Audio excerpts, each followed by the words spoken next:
Welcome to the Parent Matters podcast, where we help you navigate the ever-changing landscape of parenting and equip you with tools to confidently parent your children.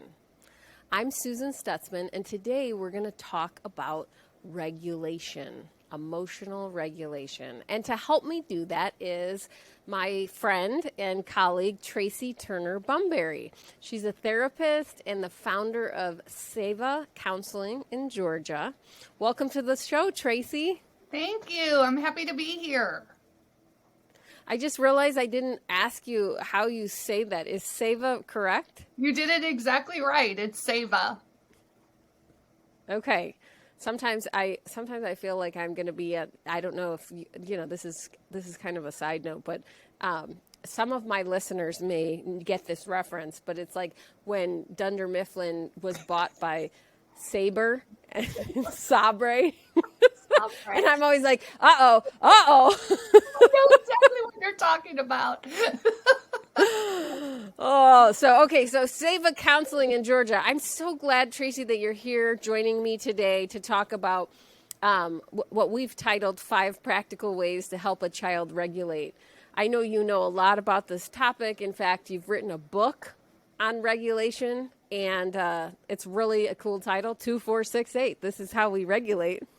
And so we're going to talk all about this. But first, can you tell our listeners a little bit about you, what got you into counseling, and what we should know about you to understand what you're going to share with us today? Sure. So I've been a private practice counselor, I guess about 18 years now. And before that, I was a school counselor, an elementary school counselor for 10 years.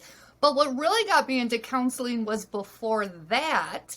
I was a secondary education teacher with a focus on mathematics. And I was working in what we would call an alternative school. Back in the time, it was called an at-risk school, but it's alternative school. And I was very excited to teach mathematical concepts because math was not my strong suit when I was in school. So I loved the idea of teaching many different ways. But what I quickly noticed as a young, brand new teacher was that the students that were coming in to school had so many basic needs that weren't being met. There were so much going on in their environment, and they had grief and trauma and loss. And I just started to feel a light as if, maybe teaching's not your thing, but you just graduated.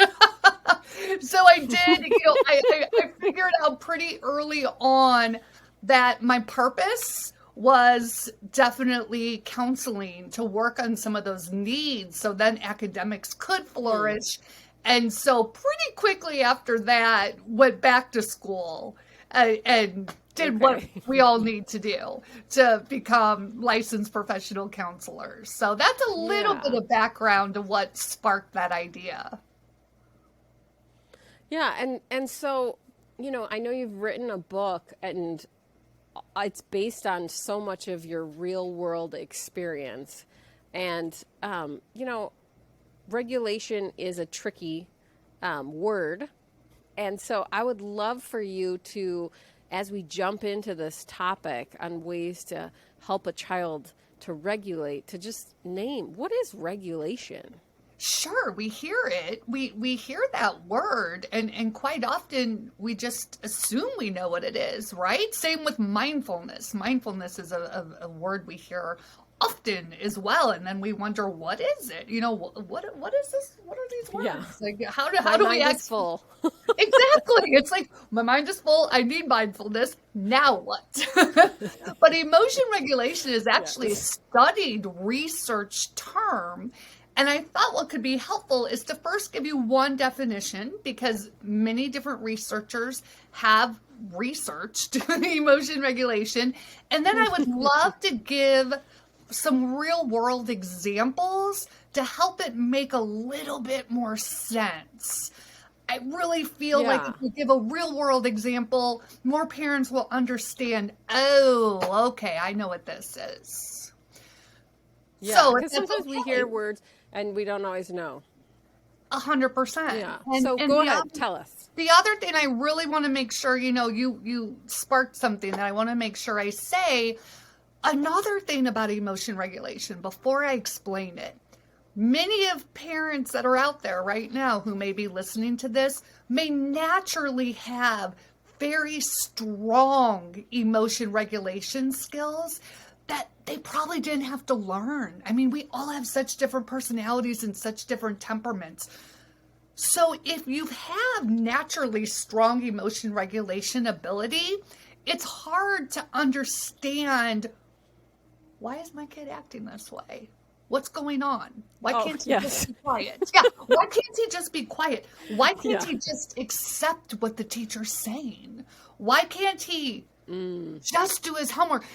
So I like to explain this to parents and teach it a little bit, because if you have naturally solid, strong emotion regulation skills, it may be very difficult to understand how your child needs to learn them and be taught and verbalized what they are. So that's a really important point I want to make before I hit on the definition.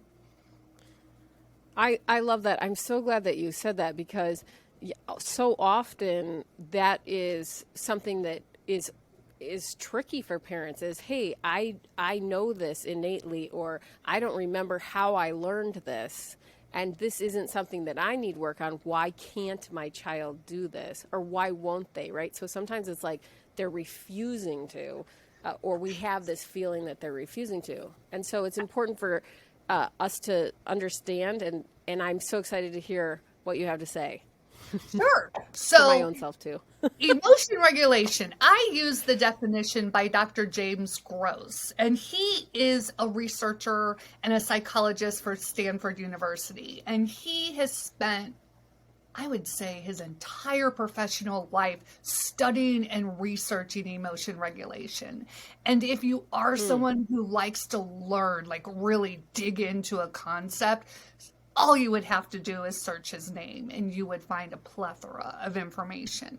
But his definition that I would love to give and then break it down to understanding parts is: emotion regulation is a process, and they're processes by which we influence which emotions we have, when we have them, and how we experience and express them.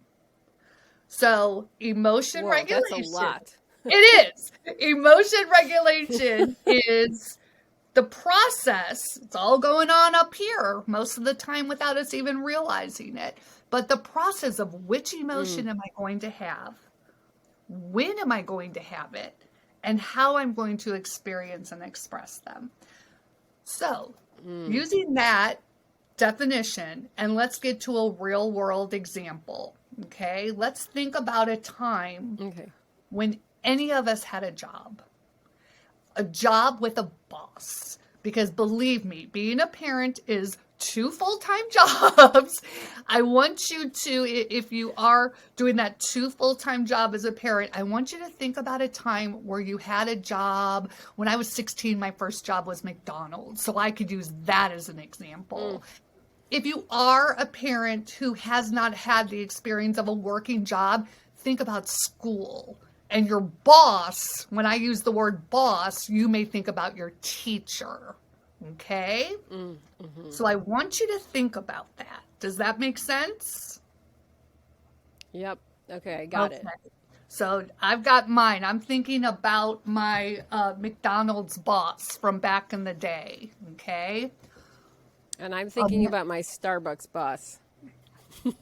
Okay. So, and everyone out there, think about one of your bosses. And if you don't have that reference point, then think about a teacher. Okay. Or if you don't have that reference point, a parent, but someone who has authority over you. Okay. Now imagine that this person of authority, your boss, your teacher, just said something that is highly triggering to you. Okay? So my example may be, I just worked an 8-hour shift and I worked so hard and I'm so tired. And then my boss comes up to me and says, you need to work 2 more hours because you didn't work hard enough at all. And I'm like, oh. Susan, can you think of a statement that could be made by a boss that would be really like, whoa? Yes, I totally can. It's like, like at the end of, like you said, like at the end of a shift or something, being told like something similar. But like what kind of jogged my mind was like, I remember like we had at Starbucks, we did everything and we had to clean as well. And I remember we worked so hard on grout scrubbing the floors. And I will never forget my boss, my district manager coming in and being like, they're still dirty after we had spent like so many hours. And he was like, get me some hot water. And he like got down and like, like that scene in Forrest Gump, like the toothbrush, and like was like, this is what clean is. And I was like, okay. Like I was like, I've had enough. But I mean that's, it's like, I wanted to say something really bad, an expletive, and just being like, well, if you want to do that, like go ahead. But like, yeah, it was so triggering and I was so mad. Yes. So and I couldn't take it out on him. You just said something really exciting. You said, I wanted to. So in that statement, I make the assumption you didn't, which allows me to make the assumption that you have strong emotion regulation skills. Okay? Because we're going to now take that definition and we're going to think about that. We were just very triggered by our boss and we are experiencing feelings that are very dysregulating. What is an example of us influencing which emotion in that moment we're going to have? For me, and my brain might be doing this without even thinking it, I want to be furious, but I know that's not an appropriate emotion. So which emotion may I show instead? Apathy, acceptance, maybe mild irritation if my boss is okay with that. But we are showing emotions when someone is upsetting us. But if we have strong emotion regulation skills, we're choosing which emotion is healthier for us, will get us what we want, will keep us. Yeah, like I want to keep my job. Yes, that is 100% right. Okay, I wanted to say something, but I don't want to jump ahead. So yes, that is a clear example of when you have strong emotion regulation skills, you are able to decide which emotion you're going to show. Okay? Keep in mind, a lot of us do this naturally. This isn't something we've had to learn. We've either watched someone else do it or our parents have talked to us, but for most of us, it's like, oh, wow, I do that. I didn't even think about it, So that's the first one. The second one is when we have them.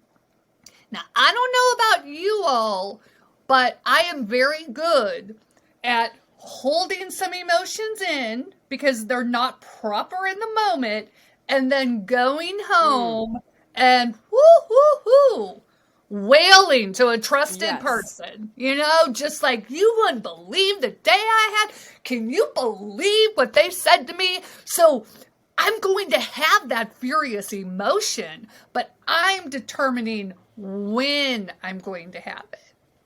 So I can say to myself, oh, that blow up's coming, but it's not appropriate for me to have it now.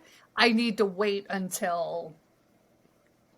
Does that make sense? Sure. So it's almost like, yeah, it does. And I don't know if I'm jumping ahead in this, but I also know that sometimes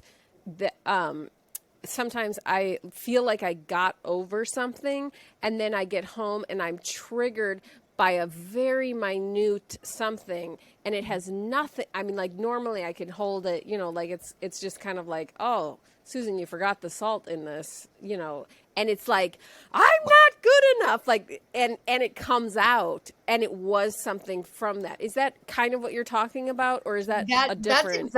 That's exactly. So your emotional need wasn't met in that moment. So you were triggered. Someone said something that was very dysregulating to you, and you knew which emotion to have.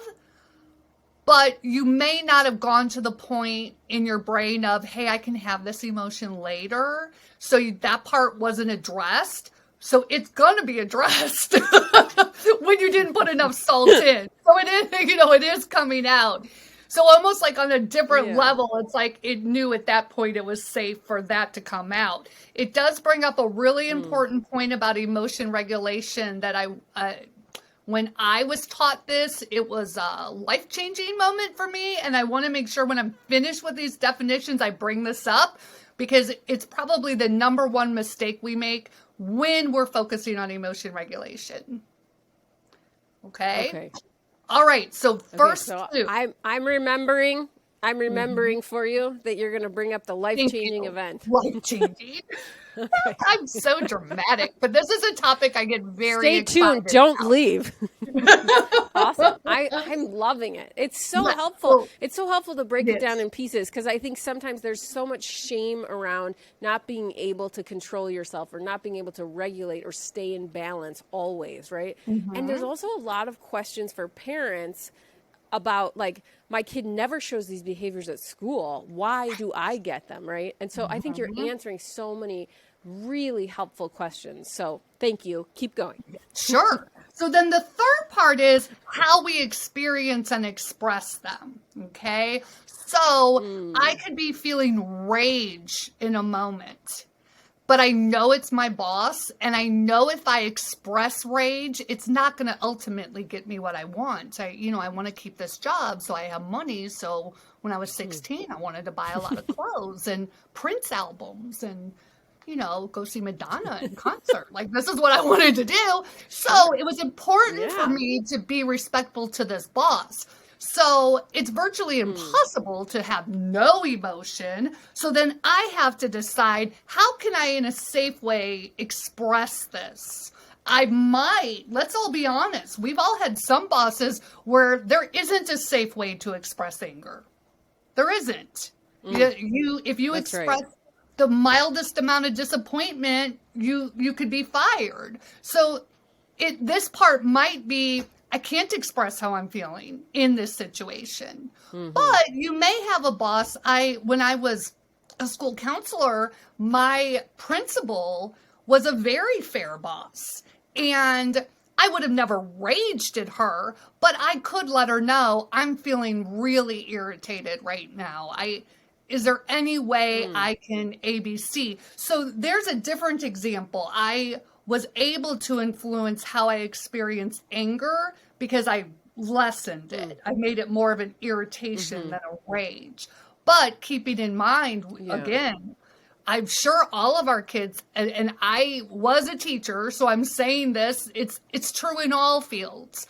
We have some teachers who children can express mild feelings of irritation and what have you that you're feeling. And then some of our children have teachers where no, that's not going to happen. This is a rule. This is what you have to follow. So it is a teachable thing to teach our kids which emotions are safe to have in certain triggering situations and which are better to hold off on until you get home.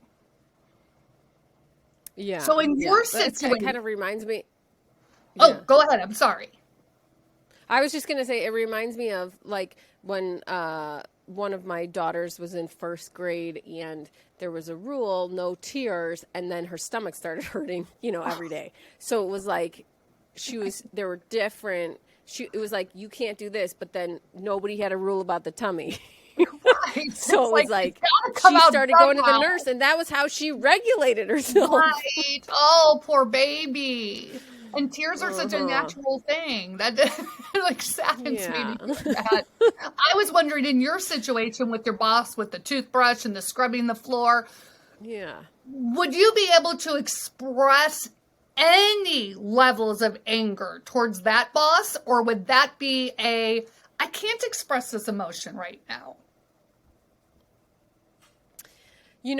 I'm the type of person that will try and to express certain emotions, but and this verbiage is very high level, but it's like he had very flat affect, and so it was like it didn't feel rewarding in any way, even if he would take it, because it wasn't like he ever expressed that he understood. Sure. So I can't remember at that, like thinking back at that point, if he could take some of it. I think that my true nature is to be a people pleaser. And so I think that I just took it and was like, oh, okay. And then my employees, or the people that were under me, because I was managing at that point, then it was like, we have to, they got it more, not the boss. Sure. Like, and because you and yet it was, you expressed that emotion when you felt safe. yes. And so parents, we're doing this I'm doing this on purpose. I'm intentional that I'm giving these examples because I want this to make meaning and sense to you. Because once you understand what emotion regulation is and how you are doing emotion regulation on the daily, it's helpful to then be able to work with our children on this. Now, some parents who are listening, they may have struggled with this their whole life. So they're like, hey, I get this. I say things in the moment. I get fired. I get in trouble, fights with my spouse. There are people who are like, no, I knew this. I knew this is a part of it. But trust me when I say there could be a great many of you that are out there that have never thought of this. I never thought of this. One of my strengths is that I'm a pretty emotionally regulated person. And it's kind of a shame in a strange way because I had to really learn it to then understand.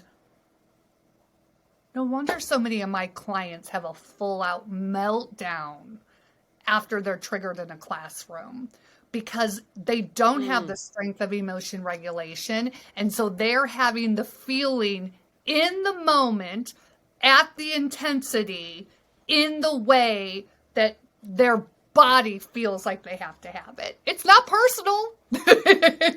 it's just that skill hasn't been developed. Yeah. And it can be so hard for in a group setting for a teacher or a boss because they, again, like if we think about this as a chain reaction, maybe they had something that happened to them, so they don't feel like they can even hold your stuff, and then it just like it doesn't ever feel like it gets resolved. And part of what I'm hearing is, it's an important skill to learn so that you know where and when and how it's appropriate to let out these behaviors so that you can actually have more balance in your life or your kid's life or help them with that. And it's so important, especially, yes, it's so true. And it's especially if you're the parent of a teen, teaching this, you really want to add the point so you can get what you want or you can get what you need. So you're not doing this to make your teacher happy, but you're doing this because when you get suspended, you get in trouble at home, and then there's certain things that we can't do as a family. And so you don't want to be suspended. So you're doing it to ultimately get what you want. Or like I said in my example, I could have told off my boss, but I really liked getting a paycheck.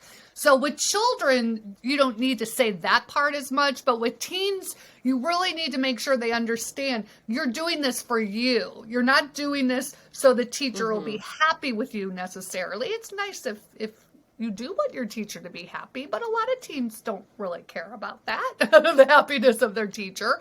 But you're doing it to keep yourself calmer, to keep you from getting what you want. And that can be an important little twist when you're working with teens. Yeah, no, I'm so glad that you said that, because sometimes with explaining this to children or helping children realize this, one thing that I find really helpful in my work is to kind of work through a list of menu, if you will, or menus, if you will, that talk, like, almost map out, if I do this, I might get this in the moment, but then what happens next? If I do this, it's a different way to handle it, and do I get a different outcome? And it almost gamifies it so that it helps the child to having critical thinking skills. And not that they shouldn't have that emotion. I'm not trying to suffocate it or push it down, but I'm trying to help them to think with their logic and the thinking part of their brain. Hey, there are different ways to respond.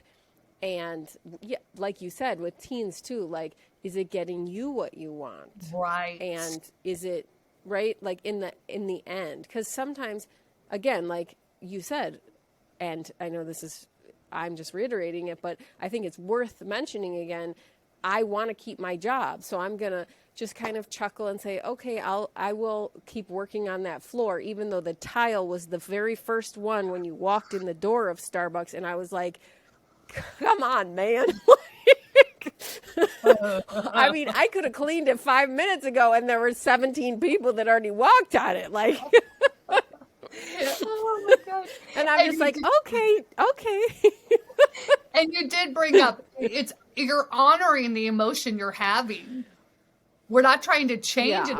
Having an emotion and expressing an emotion are two very different things. I'm having an emotion of rage within me, but in that moment, it's not safe to express it. So I'm not expressing it. Yeah. If that makes sense. Sure, So when I have to get up in front of a group of people to present, which I do quite often, so you think I would get a little less nervous, I have a lot of anxiousness in me at the moment. And I honor that. It's something I have, but I try my hardest not to express it to my audience members so I can come across as, a professional who knows what she's talking about.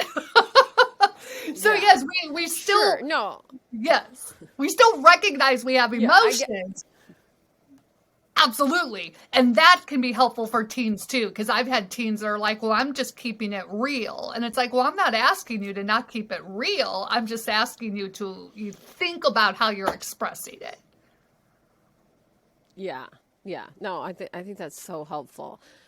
So that was a lot, Tracy. It was. That's a lot on what regulation is. Right. And I'm curious, what was life-changing for you? Sure. About knowing This is a perfect time to talk about that. So what was life-changing for me was when I was at some training. I wish I could even give credit to whomever said this. I don't remember. And someone said, it is important to assume that all of us, children, teen, and adults, have some amount of dysregulation at all times.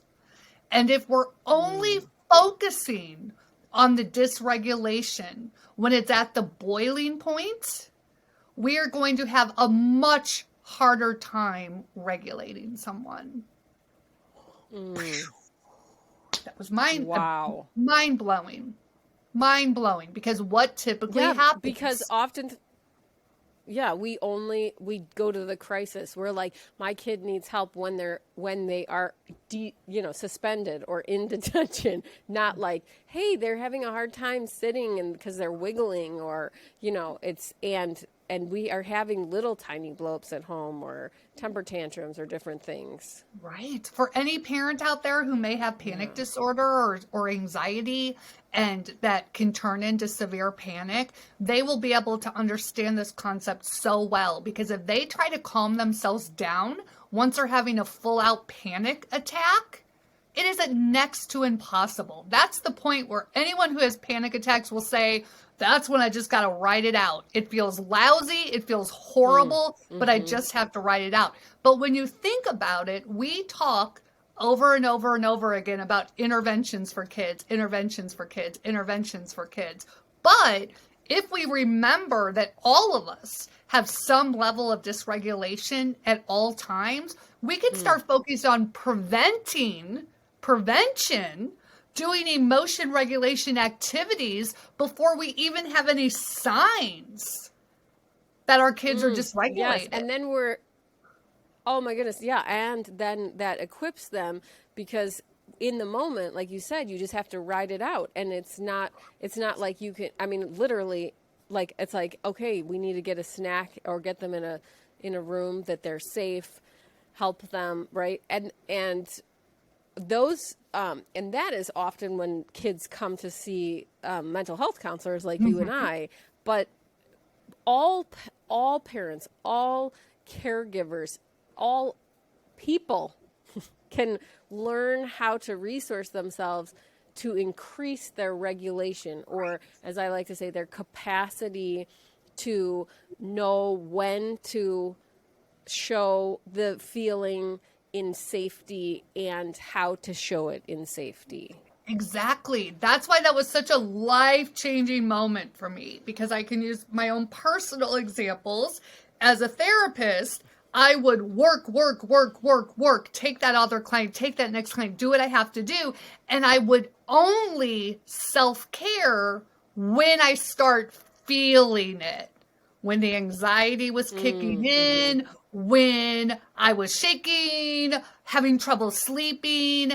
And when this person, whoever it was, made this statement to me, that's when I realized it's so much harder to regulate once I'm at that point. I imagine a thermometer where it's like getting hotter and hotter. If I'm only working on it when it's way up here, it's so much harder to get it down. So I created, we've heard about sensory diets with some of our kids who are neurodiverse. I created like an emotion regulation diet. I have certain things that I do every day. I mix them up. But before I even feel dysregulated, I feel great right now. I'm enjoying this podcast, but I already had planned when this is over, before my next client, I'm going to take a walk, because I'm assuming, even though I feel okay, I'm assuming I have some level of dysregulation in me. So I'm going to go take a walk. That's a strategy I use to calm down. So that was life-changing. And I really think it can be for parents too. If you wake your children up for school and do a 2-minute prevention activity, assuming they have some level of emotion dysregulation, you might not see a meltdown. Wow. Okay. So that felt like, woo, to me, even as a parent, like, oh my goodness. Yeah. And like, what if, and then I took it a step further when you were saying that, like, the light bulb, right? And I know this, but I don't embody it. And this is so helpful. Okay. So what if the parent woke up and did their emotional regulation prevention, and then went and helped their child, regardless of their child's reaction or ability to complete the prevention? You've already resourced yourself. So we're aiding our child and we're modeling for them. Yes. Something that's... Okay, I'm going to try that. You can hold me to that next time we talk. I'm going to try. There's a therapeutic term we're using a lot in our field that parents may not have heard of. I don't know why a parent would, unless they were in this field. It's called co-regulation. It's being talked about a lot in literature. And it's the idea that we are a trusted person is helping co-regulate with our children, and then they can take our calmness and feel a bit of that as well. If you are working on your own emotion regulation, assuming, guess what? None of us are super moms. We're not. We're just not. So if you wake up in the morning, assume you have some level of dysregulation. Dads too. I keep saying mom because I'm a mom, but dads too. Wake up in the morning, assume you have some level of dysregulation. Even if you're like, I'm fine today. No, assume you have some level of dysregulation. Do a quick 2, 3, 4 minute, whatever you need to do. That could be game changing for your child. And then you wake up your child and then you do a 2 or 3 minute activity with them. Oh my goodness. It totally is. Okay, so I'm going to, after we get off this podcast, truly, I'm going to do this. I'm going to set up a little schedule for myself and try and commit to a week. Yes, and then, reevaluate. But I want to, because I know even like there's so many transitions and holidays coming up. When we're recording this, it's like a few days before Halloween. And I mean, oh my goodness, like the amount of even changes in schedules and transitions that can cause us to feel out of whack or out of balance or dysregulated, if you will, so much needed. Okay, so I will stop this about me, but this is so great.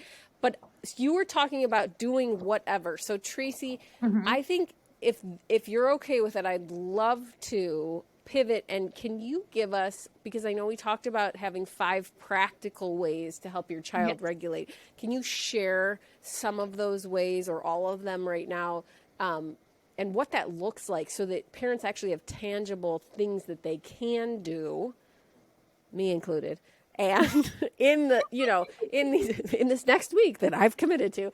I love that you're committed to it. No, but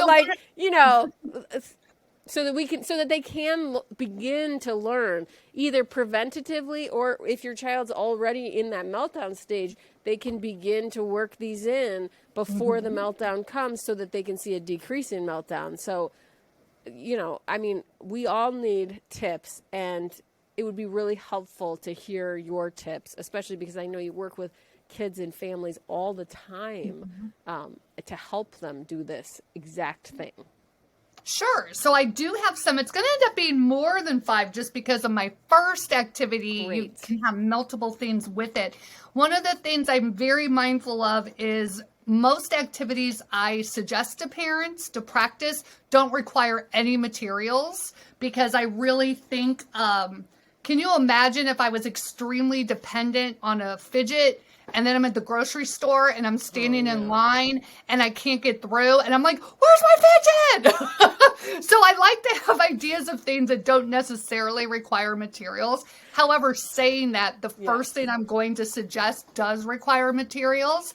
And I suggest it could be everyone in the family. I find that this is the most successful when not just the identified client has this, but when everyone in the family, and it's simply called a sensory bag.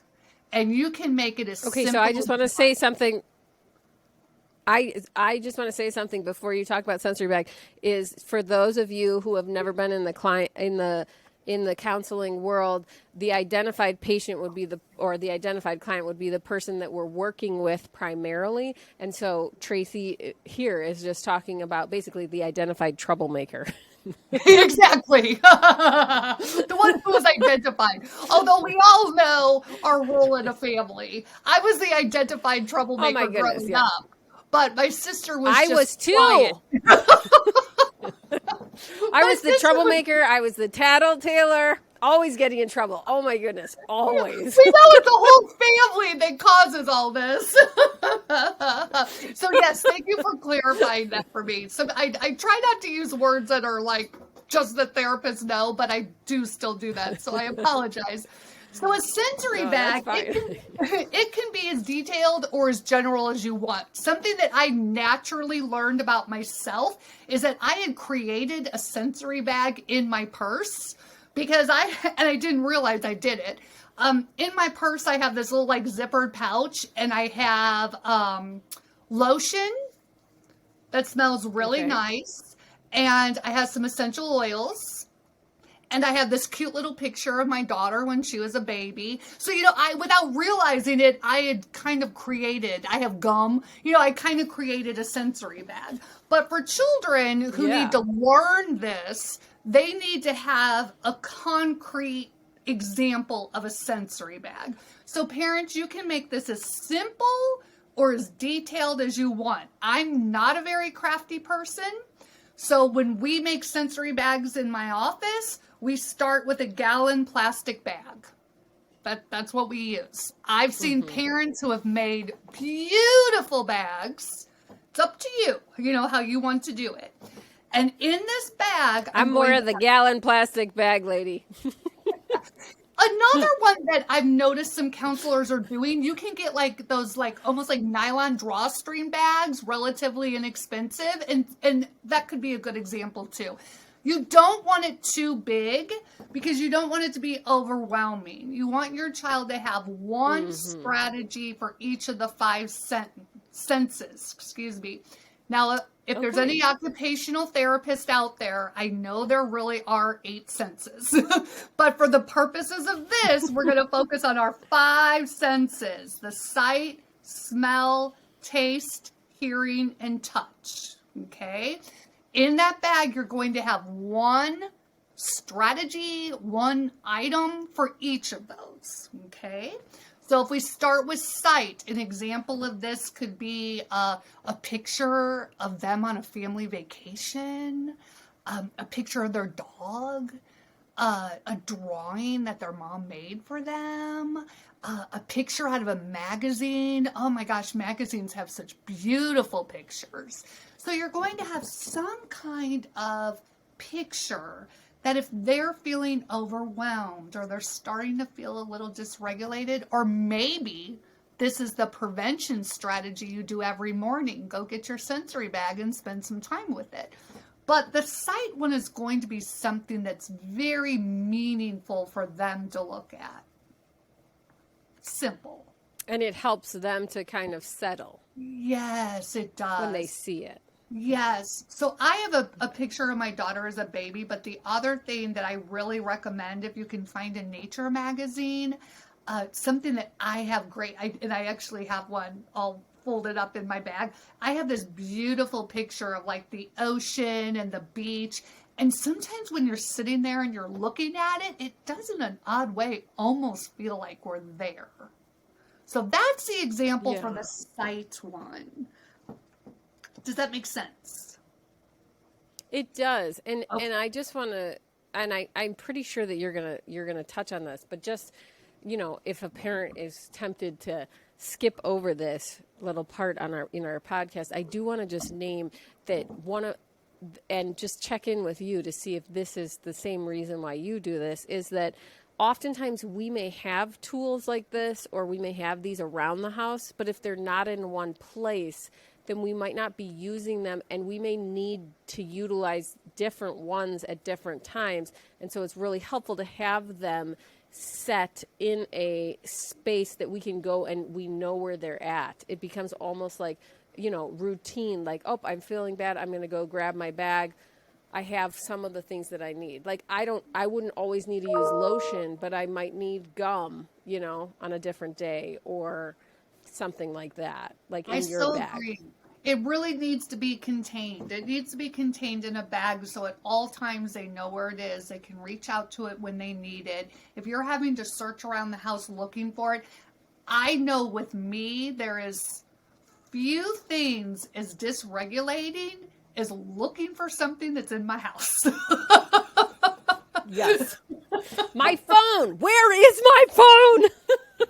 So if I had to spend time looking for my regulating item, I've just amped up my dysregulation a lot.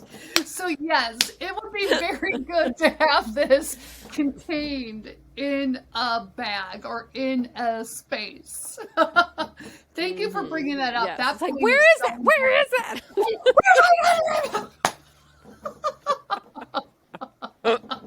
And we're laughing because we've done this so many times, listeners.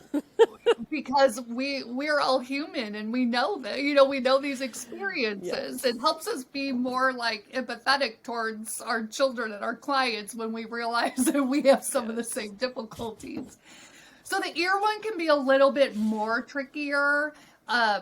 But what I've done in the past is they have these really adorable little plastic flutes, and some of my kids love to play those and love to hear the sound. Or sometimes you can make a cute little out of like it would be pretty small unless you had a drawstring bag. You could take like a can of coffee and make it into a little drum, and that sound is very calming. Now we're getting a little bit tactile with the drum as well, which there's been some studies out talking about the regulation of someone who drums. There's also such a thing as a rain stick that a lot of cultures have used, where you can make a very easy one. You can take a paper towel or a toilet paper roll, cover each end, decorate it before you cover it, put little beads and kind of let them hear it go back and forth. So those are a few examples of hearing. Sometimes my parents have come up with hearing regulation that isn't in the bag. Like they found an app on the phone, or they have a sound machine or a fan in their room. And that is perfectly acceptable. I would still want to have one thing in the bag that may be helpful.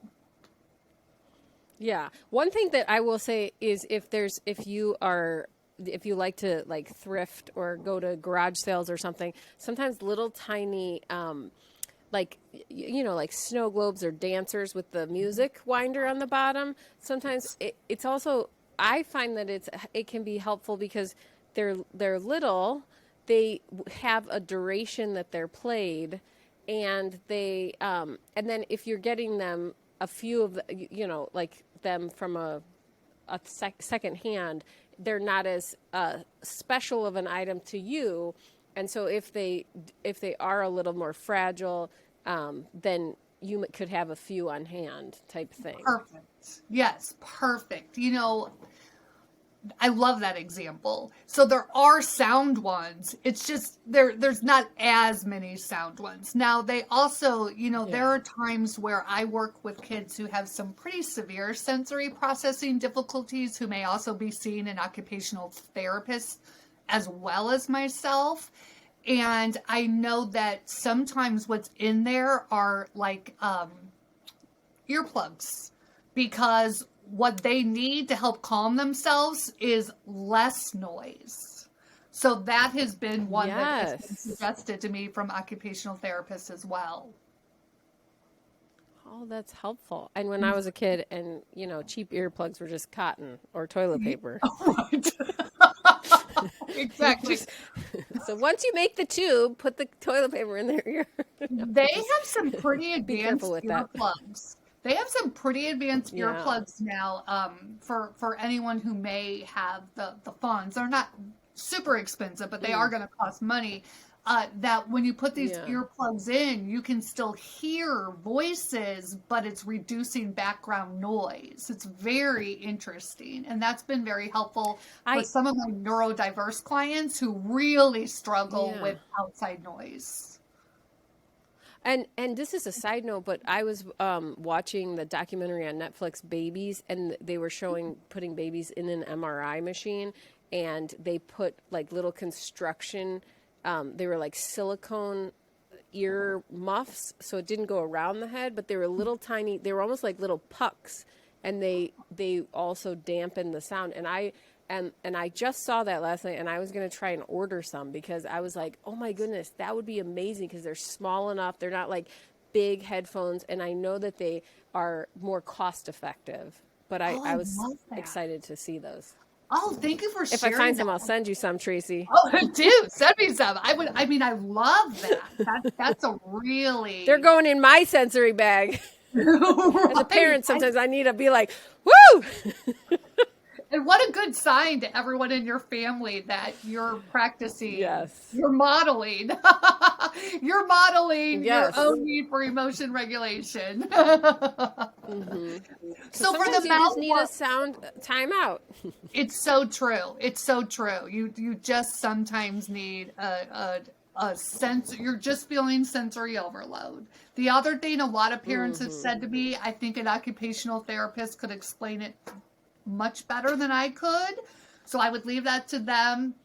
but my parents are often very confused as to why their child is a sensory avoider. They don't like a lot of noises that they're not producing, but if they're producing it, wow.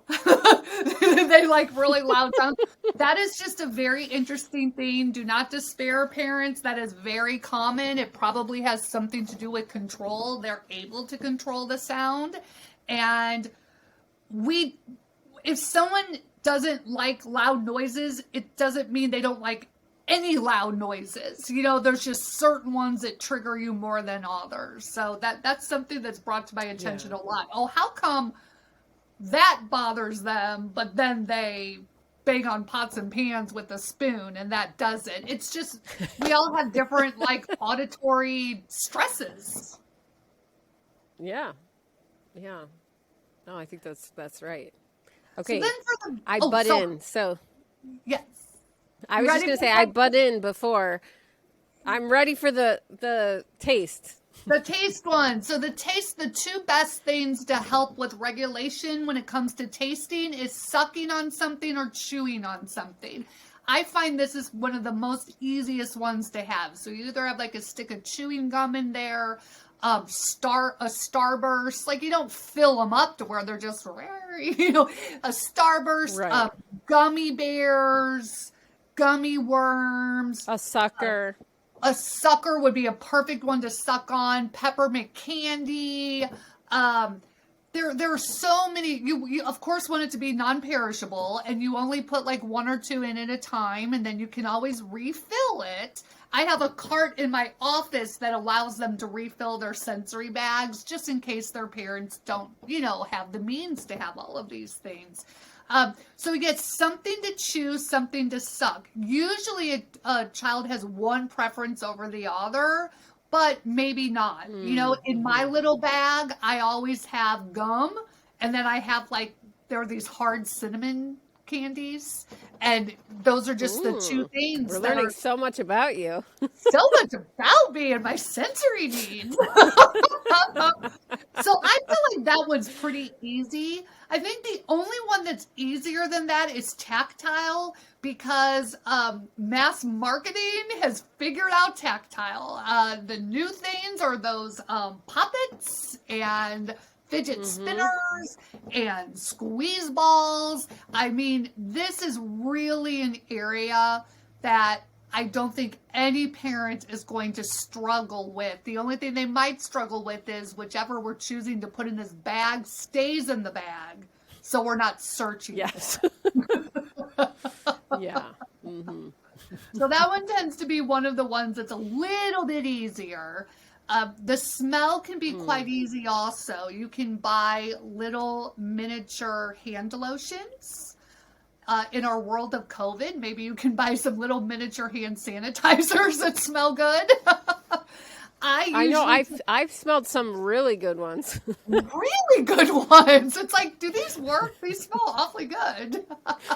One of the things I have in my office, I have a cotton ball, and I have some kid-safe essential oils. You want to make sure you have kid-safe ones. I put one little drop, maybe two, on the cotton ball.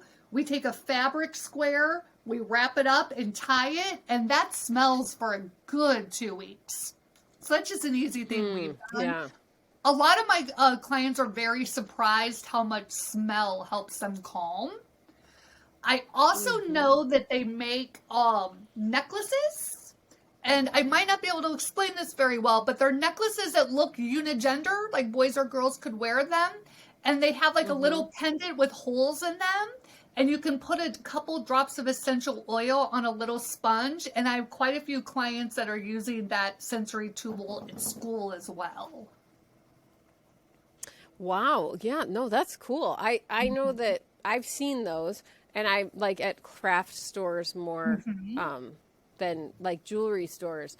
But I would imagine too that it would be really easy to make something like that with a child with beads as well, like pony beads or something like a string, and like you said, like that cotton ball and fabric, right? And then just reapply as needed. Exactly. And the sensory bag, has been so successful for so many of my families. Some of my families have a second sensory bag for the car because they say their children get very dysregulated in the car and start hitting each other and yelling at each other. So I've had some parents who have one in the car. Since I have a background of education, I do attend my clients' 504 and IEP meetings, and we've been able to get that into their IEPs if they have one. I actually, when I lived up in St. Louis, I had a school district that had me go into the school and talk about this, and I had some teachers that incorporated it with all of their students. I mean, can you imagine? Wow. They gave them 2 little carnival That'd be amazing. tickets. I know. And so 2 times during the day, they could give their teacher a carnival ticket and then go use their sensory bag. Wow. I mean, and I love this. And I just want to say for our listeners, because I think it's worth remembering, is that this bag, again, like we were talking about earlier, I know we've been talking about this for quite a few minutes, is something that we want to put together with the child, or, if it's for yourself, put it together with you in mind. Have in mind, let me back up, have in mind what would be helpful to you, and practice with them. yes. So sometimes you may say a Poppet's good, or I'm going to use a fidget spinner, but you realize that a child, uses it like a ninja star instead of, as a tool. And so maybe you need we did it preventatively, so we're going to actually swap it out and see, and we're going to practice this one for the next week or so. And if we're using them preventatively, then when we are feeling those bubbling up, we're not at that height. When we're feeling bubbling up, we can go and because we've been practicing it, and then actually help our body to begin to go back into balance, or come back down. And you bring up such a really good point. I work with a lot of clients, and I probably have parents here that are going to be nodding their head.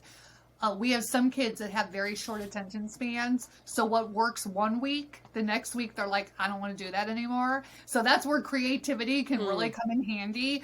Googling smells and, different things such as that. Some of our kids, they love comfort and routine, so they will use that same scent of lotion for the next year, and you need to buy it in bulk, because if you run out, there's going to be a problem. And then we have other kids who parents are going to have to be on your toes. It's going to be like, well, that did work, but now it doesn't. Right. So let's take that one out and let's put a new one in. What I definitely recommend, some of my clients have brought in their sensory bags and they're filled to the rim because they just keep adding stuff. I say one of each one. Otherwise, it just gets too messy, and it's just hard to pick out what you need. But it also, I agree. I totally agree with that. But I will also say it kind of gives you an insight into the child's loves stuff, right? But then being able to regulate probably is really hard, because they love so much stuff, or they have so much, and so it's also a wonderful way to teach them how to edit, so that when they're learning to regulate, we're editing I love in that a moment. Word. So I think it's I'm going to use that word. I've never used that there word. There you go. Use it. We're learning to edit in order to regulate, because we all know that if we have too much clutter around us, it's very hard to regulate. Ooh, I like that word. Nice. Well, thank you. I know. So that's the sensory bag. That's used quite often. Okay, so those are things that parents can help their children put together, or put together for themselves, that take materials. And then, but you also promised that you have some that don't use materials. So I'd love to jump into that. Sure. I'm going to introduce 2 breathing techniques. Breathing is I was going to say breathing's so important. Of course, we all breathe. If we're not breathing, there's a problem.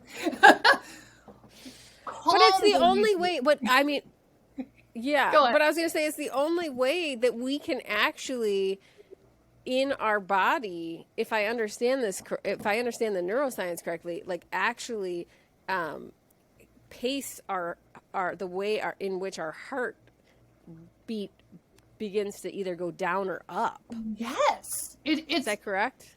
Yeah. Yes. It's amazing how by us having some purposeful breathing, focused, mindful, however you want to call that, by us being able to do that, we could actually see physical changes in our body, and the physical changes we see regulate our bodies. The problem we've run into as parents and therapists is a lot of the techniques we've learned, our children don't enjoy them. So they're like, I don't want to do this. This is not interesting or fun. Or they'll go like, okay, I'll do belly breathing. And it's like, well, that's not quite how we do it. So speaking of that, co-regulation, which upregulates them. It like exactly because it actually can increase their heart rate, and it makes them more anxious.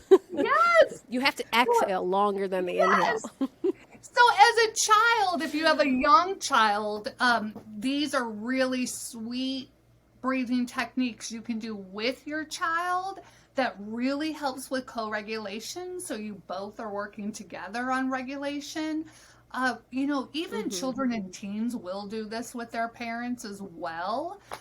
But, you just don't know which teen you're getting in the morning when you wake up. So they may not want to do this with you, and that's okay. But the two I'm going to introduce, one is called 5-finger breathing. Pretty common. People have heard of this. But what I like about it is you're practicing your breathing while you're incorporating touch as well. And it can be very calming and regulating. We have a lot of nerves in our hands, so it can be very calming and regulating, and it's pretty easy to teach a child. Basically, as you're taking your index finger and going up your opposite hand, going up is inhaling, down is blowing out. And I usually say blowing out to kids because that helps get a much nicer out breath. Research has shown it's healthier if your out breath is a couple seconds longer than your in breath. But I think that gets really technical when working with children. So instead, if I say blow out, I notice it seems like they do that longer. So basically, yeah, it's a pro tip. So you do this. The other thing you can do, I wish I had a little sample child here. If we pretended this is our child, we could use our finger and model us. Oh, yes. And talk about a co-regulation. I mean, it feels good for me to do this with my own hand and finger. But if I had a loved one do this, that's even more regulating. So if this is a hard one, I can just feel the nerves. Yeah. Yes, it's very calming. And then I often suggest, they say about 7 to 9 in and out breaths typically are what it takes to regulate when they've studied this. So I always say if you start with this hand and then go to this hand, 1, 2, 3, 5. I was going to say that's 10 total. So that can be a really nice way of making sure you're getting the ins are up, outs are down. If you need a visual for your child, a lot of my kids that are neurodiverse need a visual. You could look this up. You could Google this and you are going to find some really lovely visuals of the 5-finger breathing and videos as well. So this is a really successful one. I recommend this a lot to my clients.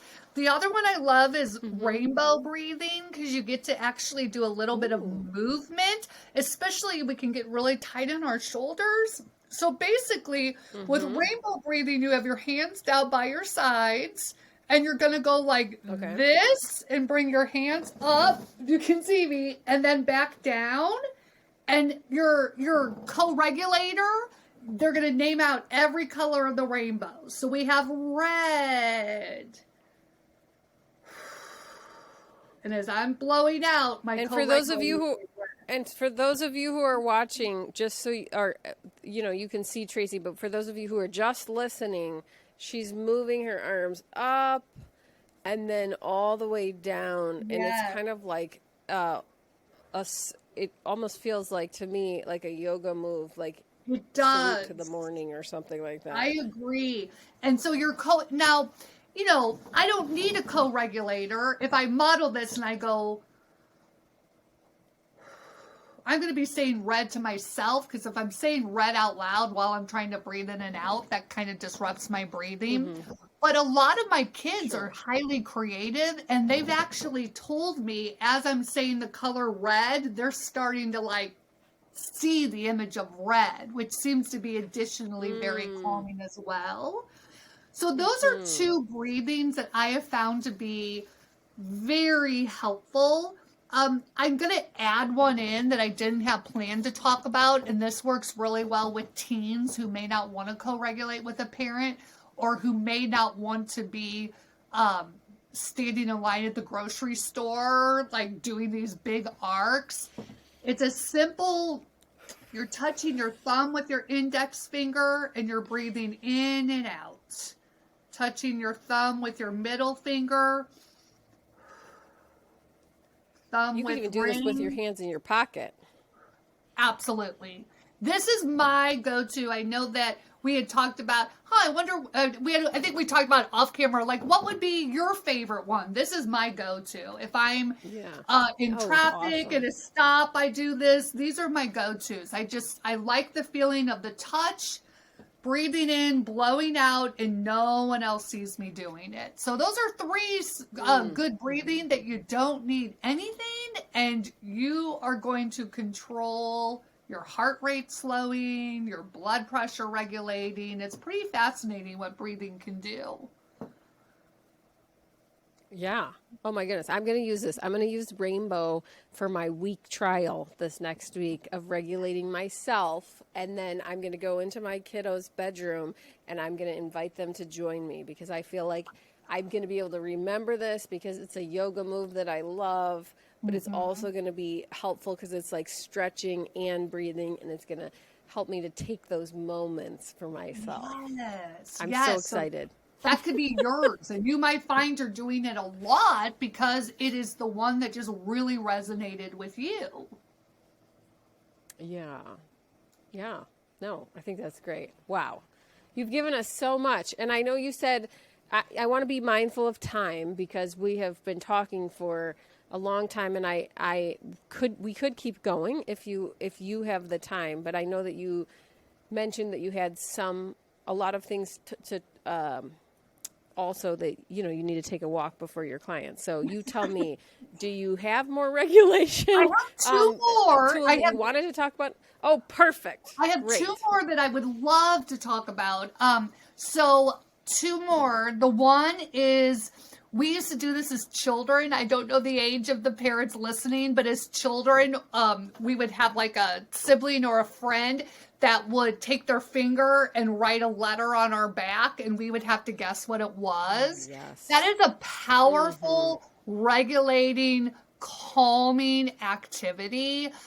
So many of our kids are really feeling starved for touch in the world of COVID. So it is amazing how well I've been recommending this regulating activity a lot to my parents, and they are saying they're doing it like it is a nighttime routine with their kids, and their kids are just like, beautiful. You can do this on your own too. If someone else's touch is not comfortable to you, some parents out there might be like, my kids are sensory avoiders. If I touch them, they cringe, and that's okay. They could just take their little palm. So I'm going to write a B. I'm going to write a C, and then they can erase it off, and that can be really calming. I can still feel it on my hand. It's pretty interesting. So that can be really calming as well. And sometimes too, depending on the age of the kid, right? So you can do shapes. I know for littler ones, you can do like a phrase or a sentence, not a phrase, but a sentence like I remember, I was the troublemaker in my family. My mother would be like, "It's time for bed, Susie," and I would be like, "Okay," I'd keep talking. I'd get in trouble because I would be talking and don't talk. Then I'd whisper, "Don't whisper," and then we would play this game. What am I saying? I was on the top bunk with my sister. On the other top bunk. There were so many kids. Anyway, okay, that's too much about me. But I love that. It brings back so many good memories, too, of regulating because I had a hard time going to sleep. Mm-hmm. And so we did this naturally, right? But sometimes we forget resources that we used to help us go to sleep or to help us regulate in a moment. Wow. Right. Oh my goodness. Okay. I do find it very interesting that two people that were troublemakers became therapists. That might be a whole different podcast. I know. You got to come back on and we'll do the pathway to our profession.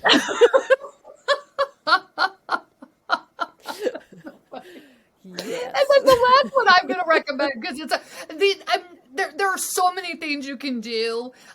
Obviously, for purposes of time, it would be hard to present every single one. I decided to present the ones that have the most minimal amount of materials that seem to be the most successful with a wide variety of my clients. So, of course, they might not all work for you and your family, but it's just getting you starting to think. The last one I love is called a baby eye walk. And you can do this in your neighborhood. You can do this in your backyard because in nature, things are rare. Well, things are never the same. They just aren't. Things change out of nature. So the easiest way, unless you get fake grass. Yes, that is true. But there might be a different fly that flies on that fake grass.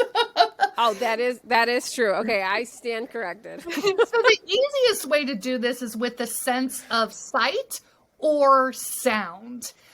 You can get very challenging and talk about smells and things such as that. But the sight and the sound are the two easiest ways to do it. And it's as simple as you say, we're going to go take a walk outside. And as we're walking very slowly, we are going to name out everything we see. Does that make sense? Oh, I think I lost you, Susan.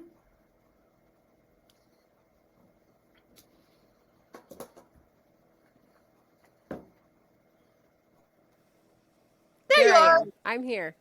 There you are. You went out and took a walk. I did. We've been talking so long, Tracy, that the camera battery ran out. The camera's like, we're sick of you. Enough of you two. Should I repeat the intervention? Okay, wait. So please repeat the intervention because I was not only not paying attention because I was trying to regulate myself, trying to figure out if the sound was on while the camera was off, but I was also thinking about when I was a child that I also would sneak food up into my bed, and no wonder because I was trying to help myself regulate when I was writing on the backs of my sister. And of course my mom would be mad, but it was like, a great regulation tool. I know, that's so funny. You were like, whoa, I'm having all this insight. I need to call my mother. I know. I'm so sorry, Mom. But I've turned out fine. You're fine. You're fine. So the last one is a baby eye walk. And how I would best explain this is you could take a walk in your backyard, in your neighborhood. I have a backyard area here in my office, and so we can go back there. And the easiest senses to focus on are your eyes or what you're seeing or what you're hearing. You can try to incorporate other ones. Taste would be extremely difficult, but you can try to incorporate the others. And I will often say, so we're going to go outside and walk around, and we're going to pretend we've never been out here before, as if we're brand new babies. And anything we see, just call it out. Just say what you see. So it might be butterfly, and we're walking very slowly, very mindfully. A red flower. I see a man getting into his car. I see a trash can. I see a bunny. So you're just calling all these things out. And for a parent, they might be thinking, well, what is the purpose of this? But what we've really learned is that when we're focusing on our senses, it's very grounding. It puts us in the moment. When we're actively looking for something to see, we are not focused on anything else but that. So it ends up being a very mindful activity to do. Plus the movement can be very regulating as well.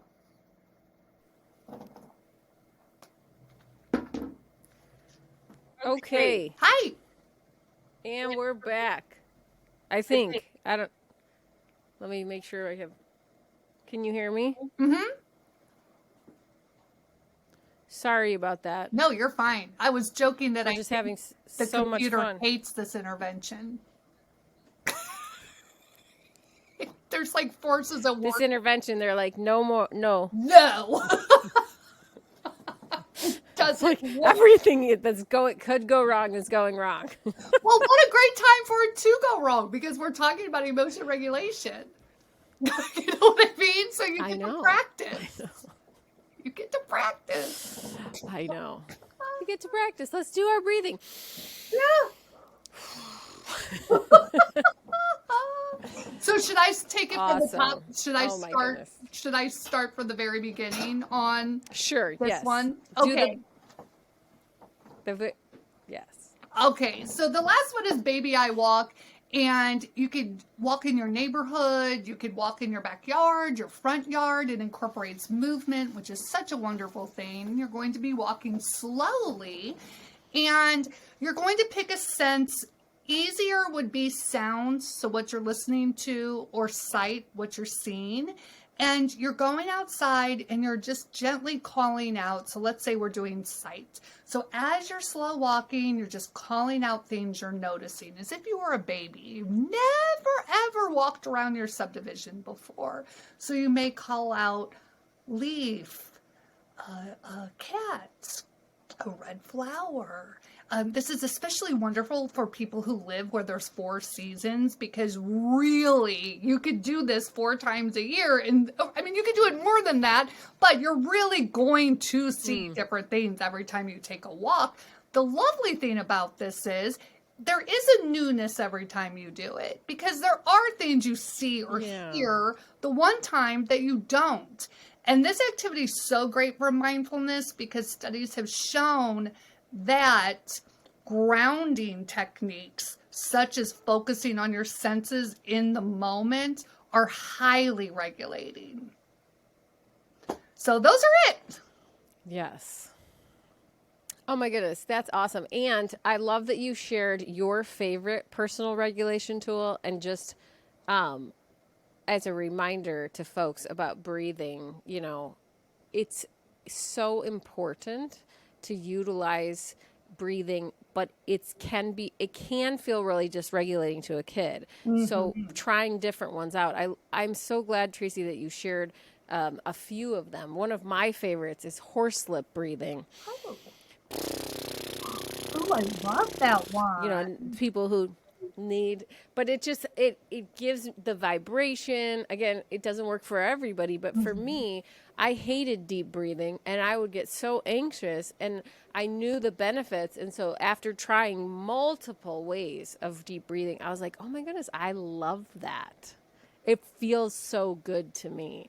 And so I would just encourage anyone listening, caregivers, parents, to think about not giving up on just, if there's one thing that your child's like, nope, I don't like that. And again, pose it as like an experiment, or, hey, we're going to try these things. They may not all work, but we're going to use these as tools. Just like, and sometimes I tell parents this, and I'm sure you do too, Tracy, is sometimes I am in the mood for Chipotle, but other times I'm in the mood for McDonald's, or for Wildfire, or for a fancy restaurant, right? And every single place has different menus, but I still am hungry. And so if we can help our children think through like regulation, we need to take care of ourselves, but sometimes we might be, in a certain mood or in a certain way, and this feeding will suffice, and other times we need a different menu. 100%. That's such a good way of saying it. And you sparked something in me. How great would it be for parents to have a visual menu with either words or pictures of the different regulation activities? And then, the child or teen could just be like, oh, this one, this is what I need right now. So I love the idea. That sparked an idea with me to actually have like a visual menu. Not too big of one, because menus can be sometimes overwhelming. when you're right, but because when you're in the state where you actually need to use the resources, not just a preventative practice, you don't even have the words, and so having a visual of the words or a picture that you can point to, your caregiver can help co-regulate you, these words that we were talking about before, by getting that object or thing for you, or helping to you, starting the breath if you need to breathe, so that they can join in. Right. Yes. Okay. I have lots of things going on in my mind because I'm so excited about all of this information that we talked about today, but I want to be mindful of time. And I also want to remind our listeners that the topics discussed on this podcast, as always, and the resources that are shared should be considered a matter of personal opinion. They do not reflect professional advice. If your child is in need of mental health counseling support, please, please, please search out a licensed counselor in your area or get in touch with one of us. We'll have Tracy's information at the bottom of the show notes for this podcast, as well as mine and Kid Matters Counseling. And we'll try and help you find someone in your area if you don't know where to start. But again, it's really important to realize these are things that we know have been researched, but some of this, that we're talking about is a matter of personal opinion. So just bear that in mind. And with that, Tracy, how can people get in touch with you or find out more about you and your book that has like a billion of these types of resources that parents can try? I think email is the best if they're that type of person. Yeah. I think email is the best way to reach out. It's Tracy, Tracy, at Seva, SEV as in Victor, counseling.com. And the book is called 2468. This is how we regulate. And then there's a colon and a lot of words after. But if you just look up the 2468, this is how we regulate, you're going to find it. It pops up right away. What a great, and I just want to say, what a great resource that you've compiled for parents and caregivers, as well as professionals in the counseling field and in other therapeutic fields, to really give children and parents, but for children, right? These wonderful examples and ways in which that they can get that balance back into their body, that regulation. And it's a lot of work, but it's worth it. And I'm so delighted that you came on and talked to me about this and shared with our listeners. Thank you, Tracy, so much for joining us. And I'm just eternally grateful. Let's do it again. Oh, thank you. We definitely will. Thank you, everyone, for listening. And feel free to reach out if you have any questions or comments. Awesome. And her email and the book link will be in our show notes at the bottom of today's podcast. And to our listeners, thank you so much for listening. If you have questions for us that you would like answered, or if you want to see a topic discussed on the podcast, please send it to us at our email. It's podcast@kidmatterscounseling.com. And if you found this conversation useful, please subscribe to the podcast and join me next time on the Parent Matters podcast. And of course, remember, don't parent alone.